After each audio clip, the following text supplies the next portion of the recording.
Good morning, good afternoon, yan. Good evening.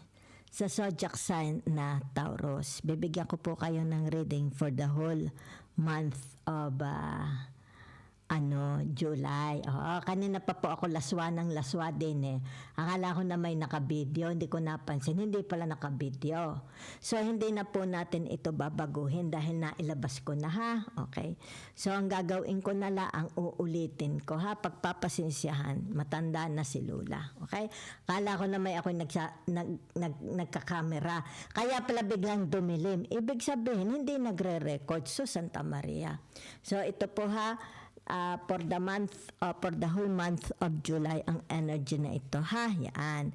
Mabuti na lang iisa pang tarot ang nabuksan ko. Okay? So narito po yung tinatawag fake smiles, yan ha. Saan man itong area sa buhay nyo kung makarelate, salamat na marami. So this the energy for the whole month of July. Meron po ditong fake smiles. It's like tawa-tawa lang sila pero kumbaga dito nakikita mga fake ang kanilang tawa, 'di ba? Kasi kayo yan, nakasuot kayo ng, it's like diamante, palibot kayo ng magagarang mga bulaklak, di ba? Yan, kunwari, they are happy for you, pero mga peke sila. Okay? Yan. So, meron po dito ang tinatawag bad habits. Okay? Pwede po ito energy nyo, pwede po ito energy ng mga, halimbawa, mga significant people sa inyong buhay, gaya ng asawa, mga anak, kapatid, kapamilya, kaibigan, at work, di ba? Kasi nakalagay dito, drugs, addictions, toxicities, di ba? Hindi naman ibig sabihin nito, baka naman ito, sabihin natin kung hindi ka man nagdadrugs ito, pwede na yung drugs, toxicities, di ba?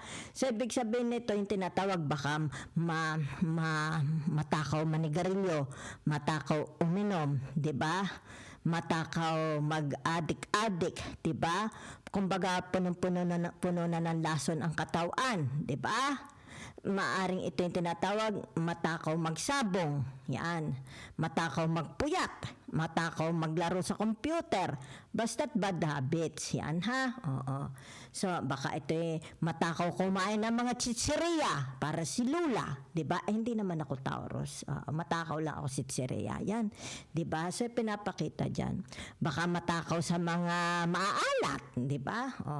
Matakaw sa good time, 'di ba? Yan. So meron naman ditong moving. It's like maaring nilipat ng trabaho, nilipat ng bahay, 'di ba?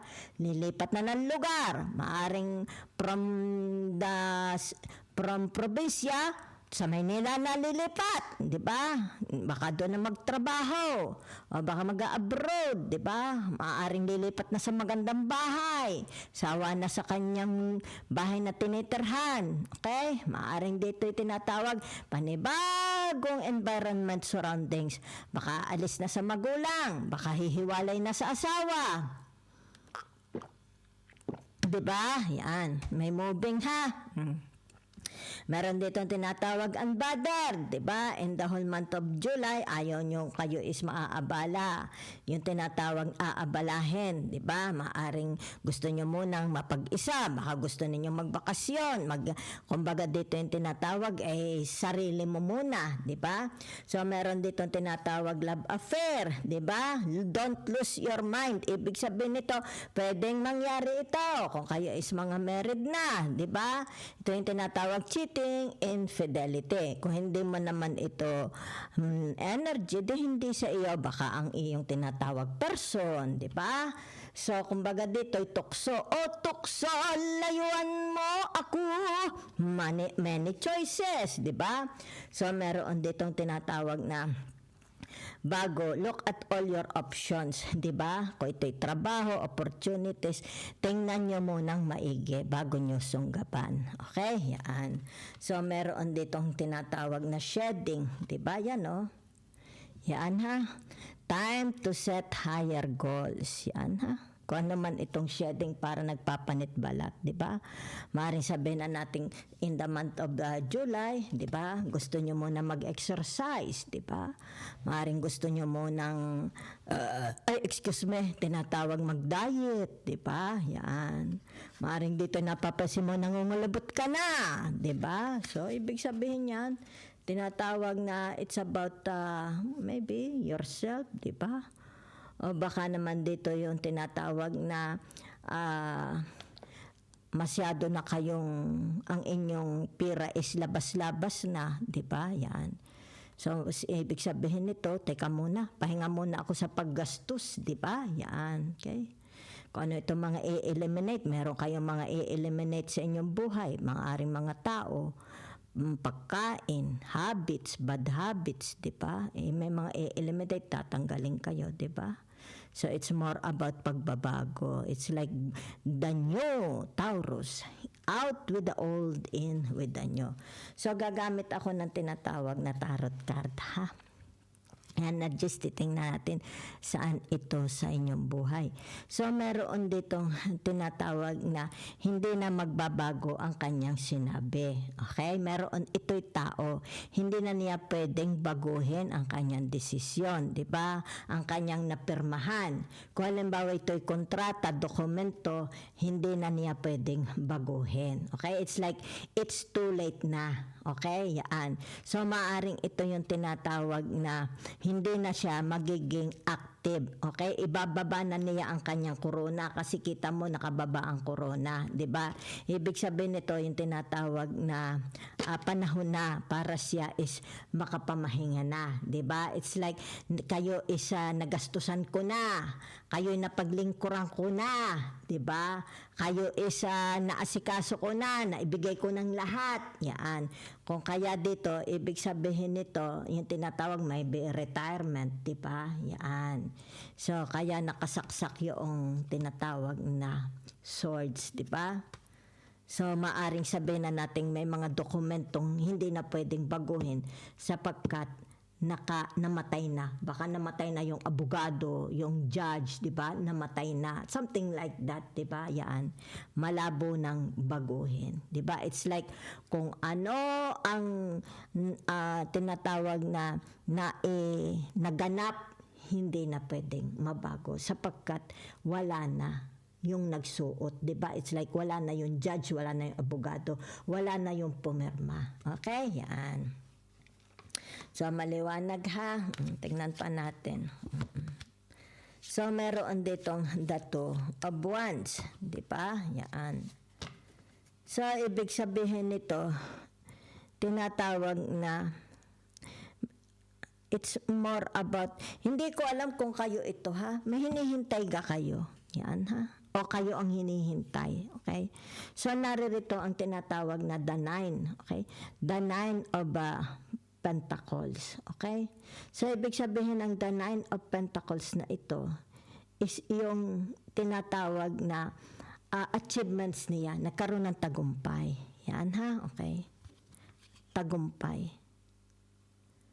So, maaring sabihin na natin, itong taong ito, wala na sa katungkulan. Wala na ito sa katungkulan. Yan ha? Yan. So, ito yung tinatawag na, kung ito'y the Two of Wands, di ba? Ito ang tinatawag na nagpapasaya. Sino ito'y tao, okay? Either your energy or their energy. Merong nagpapasaya sa kanyang buhay. Okay? Yan.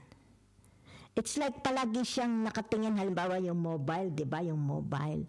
Siguro yung mobile, pag nanonood siya sa mobile, halimbawa, di ba sa mobile, TikTok, ganyan, Facebook, YouTube, all over the world, maaari ito nanonood. Yan ha. Nagpapasaya, masaya siya pagka halimbawa nanonood siya ng mobile, di ba? Yan. Yun ang nakikita ko. Pero dito, ibig sabihin nito, yung tinatawag, merong achievement. Yan ha. Or either, meron dito kayong, sabihin na nating energy mo ito, may mga hinihintay kayo, hinihintay kayo, di ba? Yan. Kung ano man itong hinihintay nyo, di ba? Baka ito'y retirement, di ba? Maaari ito'y pera, will and testament. May hinihintay, yan o, kita ninyo, di ba? Hinihintay. Pwede rin namang energy nila, pwedeng energy ng person mo, okay? Yan. Kung hindi, sabi mo naman, hindi iyan ang energy ko, di hindi, maaring sa person mo, sa mga kapatid mo, kung sino man ito, di ba? Yan. Kasi nakikita mo dito, yung tinatawag, palagi nilang ina-update. May mga ina-update sila. Okay, yan. Through telephones, email, social media, di ba? Yan. So dito ha. Meron silang sinusubaybayan. It's like meron silang sinusubaybayan, di ba? Yan. So dito nakikita. Yan ha. Ano naman yan. Okay. Ito yung tinatawag, maari ito'y mga halimbawa pinagtrabahuhan mo. Kasi nakita dito, it's like wala na sa katungkulan, di ba? Baka ikaw, baka parents mo, di ba? Kung sino man ito. So ito yung tinatawag na kabayaran. Yung kanilang tinatawag na as maaaring naghintay sila, okay, na malaking labas, okay, pasok, yan ha, baka insurance, di ba? Yan. So, meron ditong tinatawag na palagi nilang pinapanood ang social media nyo, ha? Lagi pinapanood ang social media nyo. So, titingnan natin itong isa, okay? Sandali lang, ha?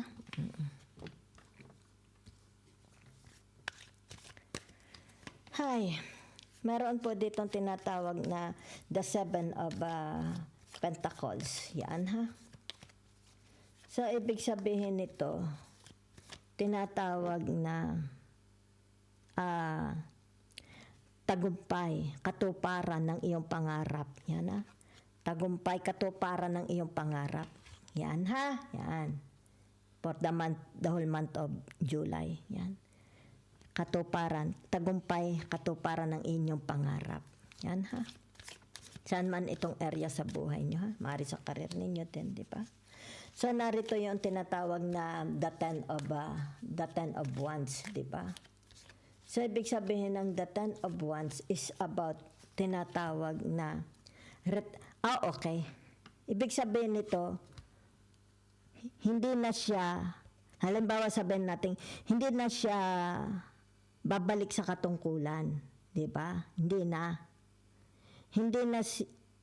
niya.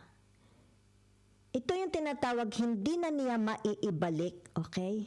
Ang mga nagdaan sa kanyang buhay, 'di ba? So maaring sabihin na nating sa month of July, it's about your nostalgia, pagmumuni-muni, pagbabalik sa nakaraan, 'di ba? Maaring 'yun na nakikita ko, 'di ba? Yan. Babalik kayo sa mga nakaraan. Maaari sa mga naganap sa buhay mo, sa trabaho mo, 'di ba? Sa relationship mo, sa marriage mo. Okay? Kasi nakikita dito, ito yung mga hindi na ito pwedeng mabago, 'di ba? Hindi na pwede itong ma-erase dahil nangyari na. Nagkaroon na ng memories, 'di ba? Nagkaroon na ng tatak. Yan ha, okay. So maring dito sabihin na nating magi-istorya kayo, 'di ba? Yan. Maaring about sa nakaraan ninyo, 'di ba? I-istorya ninyo. Bawa sabihin natin mga rendezvous mo, adventures mo, yan. Yan, baka dito, 'di ba? Mga nalibot mong mga bansa, 'di ba? Kasi meron chismoso sa likod. Yan ha. So yan na nakikita ko. So narito ang tinatawag na the Five of Wands, okay? So ibig sabihin, okay, hindi, the Five of Swords po ito ha. So ibig sabihin ng the Five of Swords na ito, yung tinatawag na meron ditong gustong umagaw, okay? Agawin ang iyong it's like corona, pinaghirapan, 'di ba? Yan. Maaari sabihin na nating halimbawa gusto niyang maangkin, 'di ba? Ito yung nakikita ko dito, meron siyang gustong angkinin na hindi dapat niyang angkinin sapagkat ito'y iyo, 'di ba? Ginawa mo ito, it's like a legacy, it's about your wealth, 'di ba? It's about mga documents Yun ang nakikita ko, mga documents. So, ibig sabihin nito, yung tinatawag na itong taong ito'y sawi, di ba? Itong taong ito is prostrated dahil nakikita dito na hindi na niya mababago. Okay? Kung ano man ito, di ba? Prostrated itong taong ito, nakikita ang energy.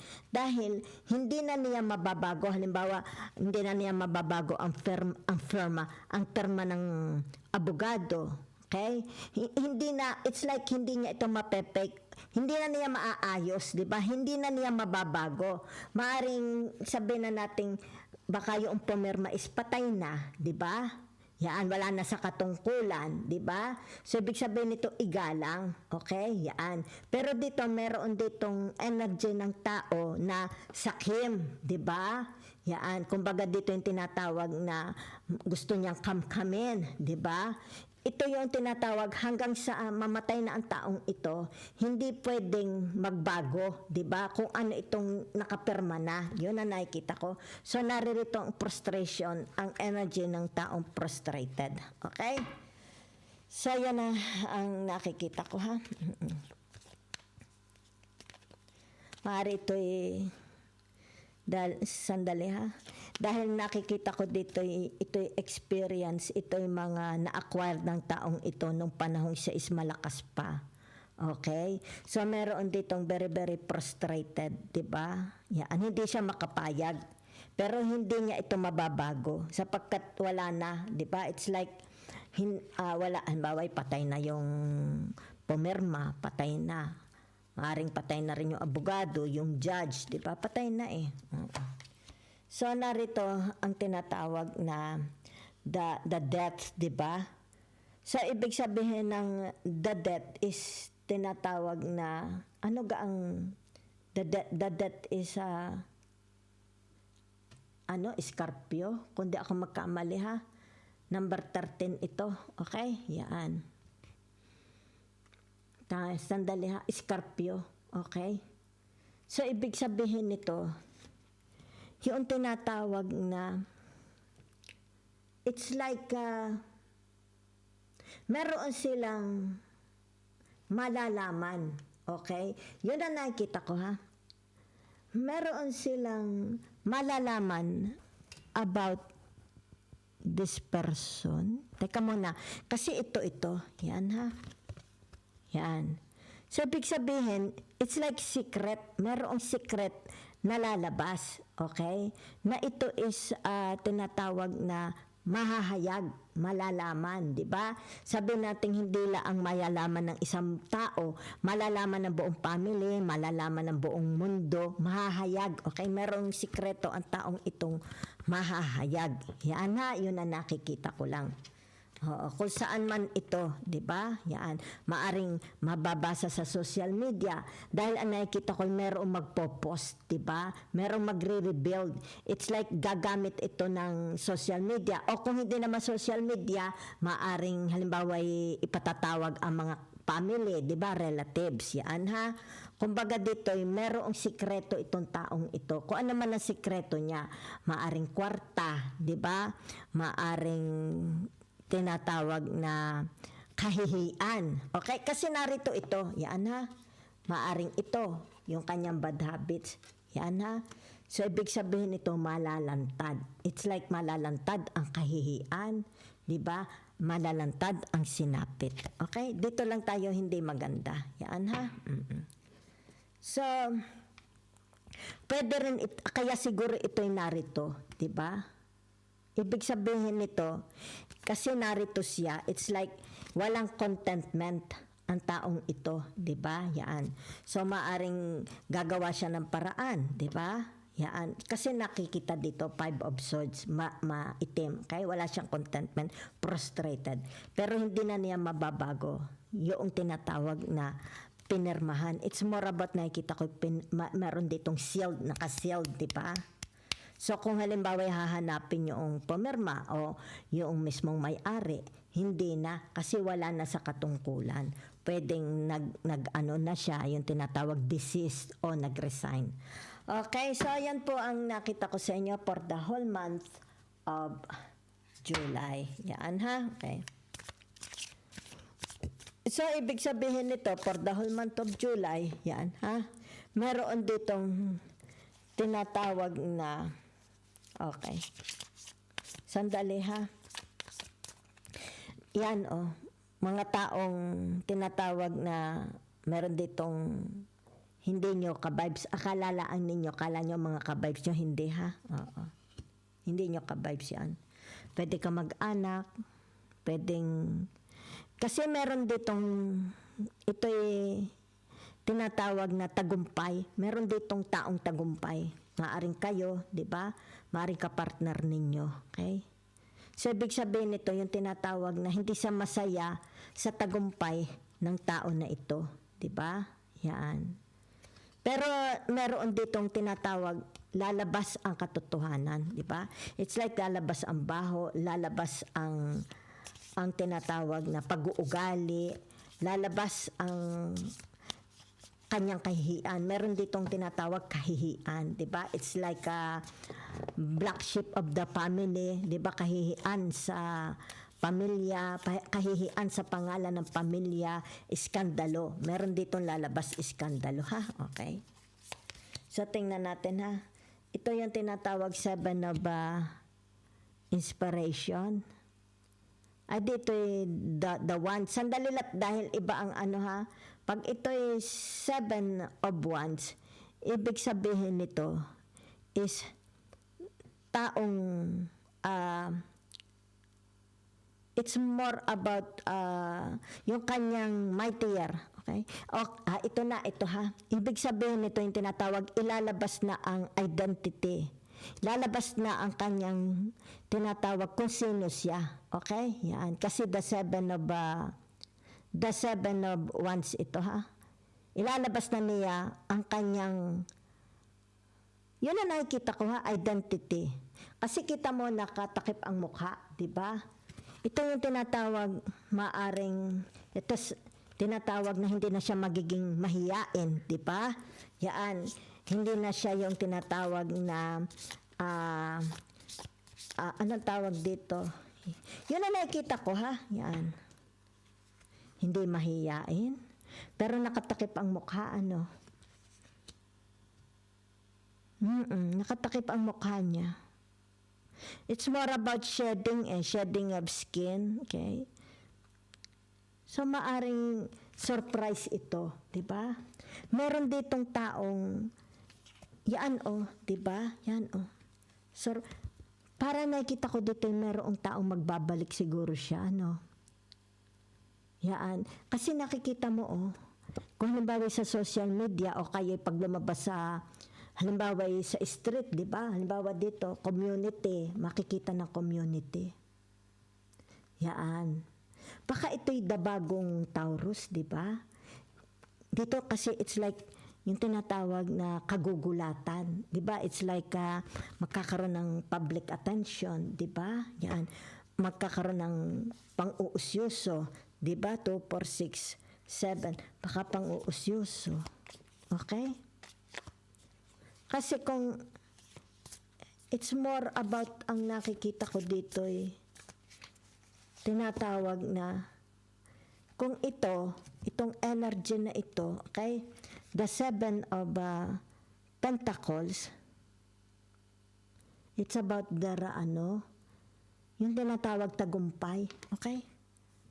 Yan, baka ito'y tagumpay. Di ba? It's like magkakaroon ng dramatic entrance. It's like pagulat, di ba? Dramatic entrance, yan, Yun lang nga nakikita ko, ha? Okay. Sandali nga, ako'y naaano din, Okay.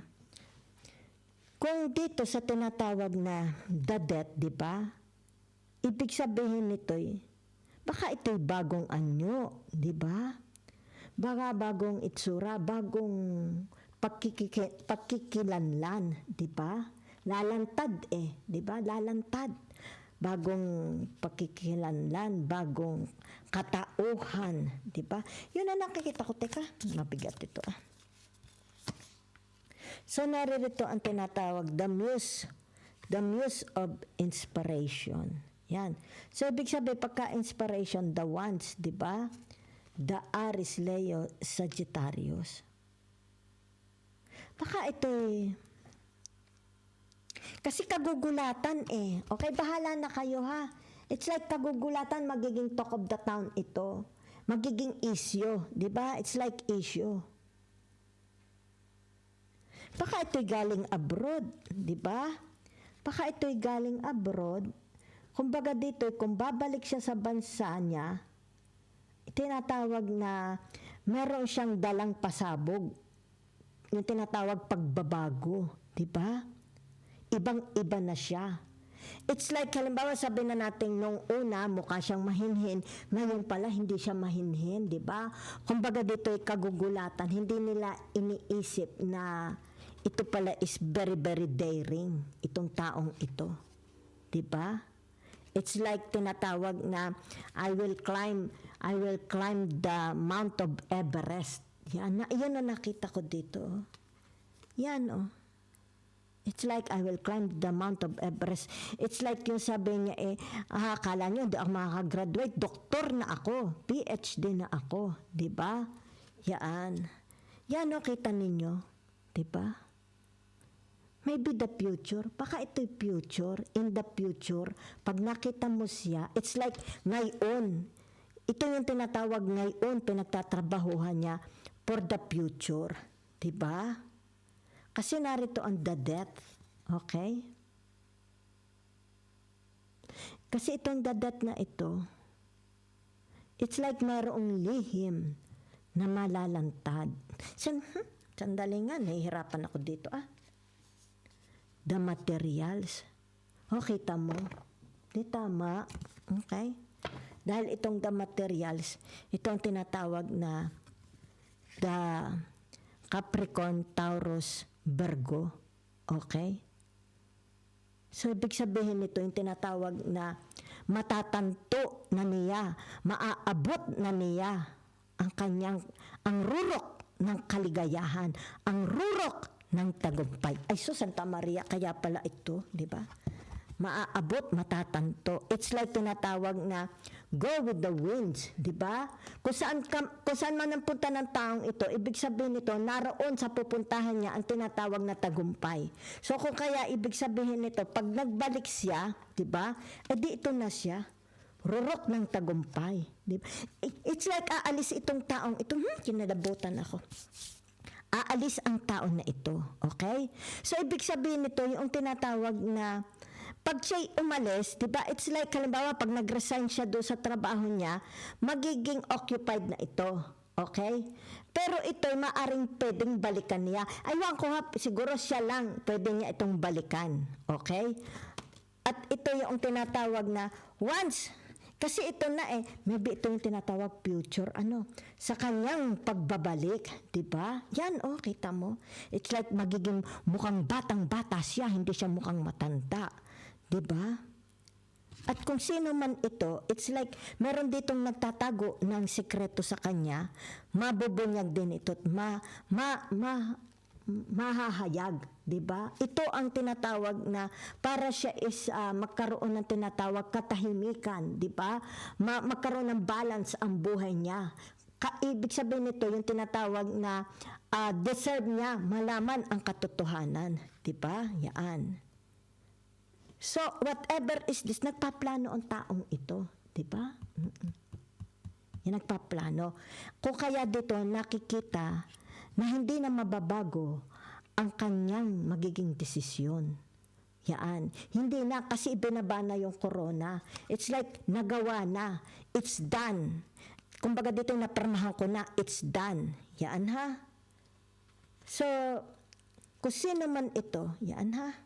Yun na lang nakikita ko. Dahil ito yung tinatawag, pag ito'y nagbalik, iyan siya Hindi mo siya makikilala. Diba? Kahit yung mga taong nakasama niya sa buhay niya, diba? Yan, maaring ito'y makikita sa social media, diba? Makikita, halimbawa makakarating sa mga kamag-anak kung ano ang magiging outcome niya. Okay? Yan, magiging outcome.